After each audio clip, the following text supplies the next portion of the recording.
Suicide is the second most likely cause of death among college students. The stress of classes, relationships, and other personal problems can easily take a toll on our mental health. This is true of every single school, and S&T is certainly not an exception. This school is hard, like really hard, but that doesn't mean you won't come out on the other side of it proud of your accomplishments. It's really important to reach out and get help when you need it, and to make sure you're utilizing the resources on campus available to you. College is a chance to reinvent yourself, but no one seems to mention that your problems from before can follow you here. For me, my problems were anxiety and depression. From the start of high school until somewhat recently, I've been part of the 30% of students experiencing major depression. Throughout high school, I struggled severely. To make it even worse, I couldn't even figure out why. I was low, the lowest I've ever been, and for what reason? I didn't really know. I didn't really care. But for 2 years, I went through the motions of a happy life, not really going out of my way to do anything to pull myself out of this funk. It got so bad at times that I didn't really see any reason to try and pull myself out.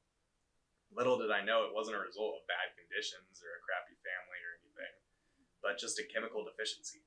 So, for 4 years now, I've been on antidepressants. Turns out I just needed a little bit of store-bought serotonin.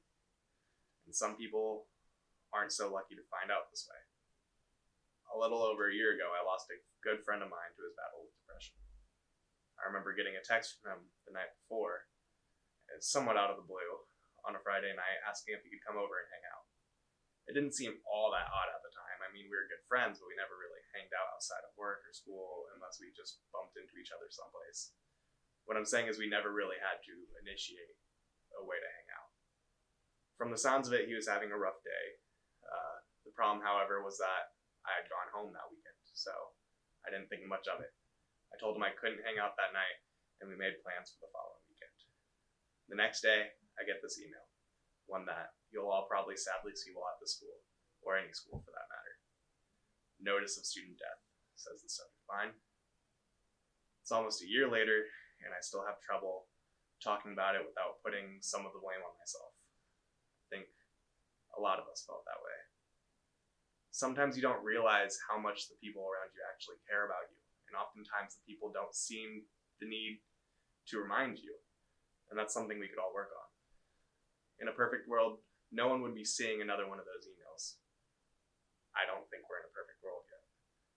It's an odd time for all of us, and with all of that comes new anxieties and triggers for depression. We all need to look out for each other and remind each other just how important we are during this time. The school has tons of resources to help you and to help remind you of this. From the counseling center to student health, there's always a place to go if you're feeling down. Another resource we have is called Ask, Listen, Refer. Ask, Listen, Refer, the suicide prevention program where students learn the necessary steps to help a person in need. If you know someone in a troubling situation, please talk to them and listen to their story. Refer them to one of these amazing services, whether it be counseling services, student disability services, or minor wellness. There are so many great resources on this campus, and if people are just willing to listen and assist, it works out so much better. The problem is that you just have to be willing to reach out.